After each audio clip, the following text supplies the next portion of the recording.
All right, Pro Tools Perpetual versus subscription. That is the big question, and that is what we are going to dig into today.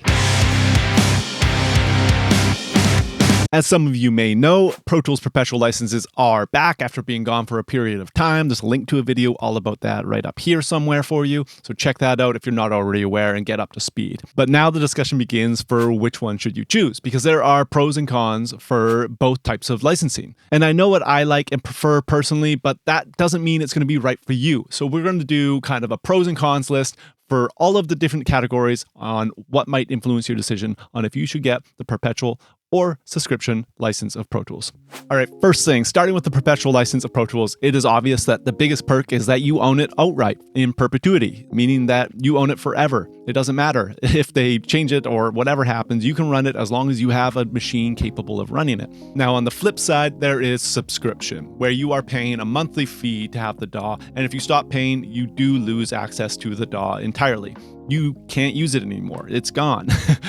But in exchange for not owning it outright, you do get some other perks. Namely, it is a lower upfront cost, and you do get some other perks that we'll get into as well. I think we should start with cost because that is probably the biggest deciding factor for most people. The break-even point for a perpetual license of Pro Tools Studio is about 4 years, meaning that if you subscribe to Pro Tools Studio, it'll take about 4 years to equal the cost of Pro Tools Studio Perpetual license. It'll be less for Pro Tools Artist and more for Pro Tools Ultimate, of course, about 5.5 years, I think. And that's actually pretty wild to think about. It's kind of quite a bit of savings because if you plan to not update for 4 years, which is a long time at the rate of technology and advancements, then Perpetual license definitely makes sense to you. But if you think that you're going to want some of the new features that get released between now and 4 years from now, then subscription might be the way to go. Because with a subscription, it's obviously a way lower price, but you also get automatic updates whenever anything new is released. But that's not totally accurate, because perpetual licenses do come with 1 free year of free upgrades from the purchase date. And if you want to upgrade, they do have a loyalty pricing, and that is about $200 US. So it's not like you have to pay full price for every time you want to upgrade. I'll be honest here that I paid for an update with a perpetual license for like many years in a row, and that was probably the stupidest way to do it, because you're then essentially saying, hey, I want to pay more for a perpetual license, but I'm also going to pay you to upgrade constantly.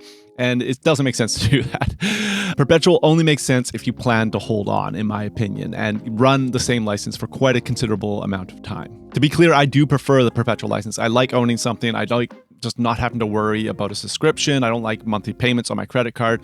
It's just simpler for me. And now I am trying to just stick with the version I have because I'm happy with it and not just update every time they release something shiny. But now it comes to perks, and the perks category is loaded with pros for the subscription model. And that big perk is that you get the Avid Complete plugin bundle, which is fantastic. There's a lot of great plugins in there. And if you don't already own a ton of plugins, this could be the deciding factor for you, because plugins are expensive. And if you could just get it with your DAW and not have to worry about buying a bunch of stuff as well, maybe that's the solution you need. You also get the Heat plugin included with the subscription version of Pro Tools, and that's truly a fantastic plugin. I've got another video based on that. Now, here's where it gets tricky, because on one hand, if you're subscribing, you're always up to date, and you would think that means that you're running the most stable version of Pro Tools that you could be. But that's actually not how this works. The latest release of software is kind of rarely the most stable version of Pro Tools. So I would actually argue that getting a version of Pro Tools that you know is stable, running on hardware that you know agrees with it,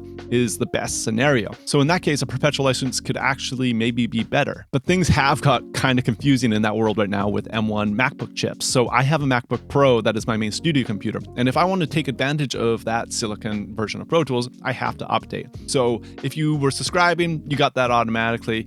And if you were not, and you had a perpetual license like myself, you kind of had to pay to upgrade to get that figured out for yourself. On the flip side, though, there's a ton of Pro Tools users that are using old Pro Tools HD systems, like Pro Tools 12, Pro Tools 11, 10 licenses, and those machines won't work with newer versions of Pro Tools. You're not compatible, so your hardware might be the limiting factor. In that case, then yeah, you're just going to want to stick where you are and probably just hold on to the perpetual license you already have. And there's one other scenario that I think is worth exploring, and that is for the occasional user. Maybe you are the type of person that records in seasons. You write and you're not recording, and then you want to record it, and then you're touring and you don't need to worry about recording for a while. Then you can just subscribe for a few months and cut your record. It's pretty wild. It's kind of like subscribe as you need. I'm not one of those people. I'm using it all the time. So that doesn't work for me, but it could work for you. At the end of the day, I think it really just comes down to what is the most economical choice that makes sense for you. And maybe that is the lower cost of subscribing upfront, but maybe that is also the lower cost of getting a perpetual license and not upgrading for quite some time and getting your money's worth out of that product. There's been a lot of fuss about Pro Tools perpetual licenses lately, and honestly, there isn't a right or a wrong. I like Perpetual, but let me know what you like down below in the comments. And if you like this video, do give it a thumbs up. And as always, if you want to level up your mixing, there's a free mixing resource down below in the description of this video called Standout Mixes. Check that out. It's totally free. Teaches you how to level up your mixes with the plugins you already own. Thanks for watching, and another couple of videos coming up for you right here and here. Adios.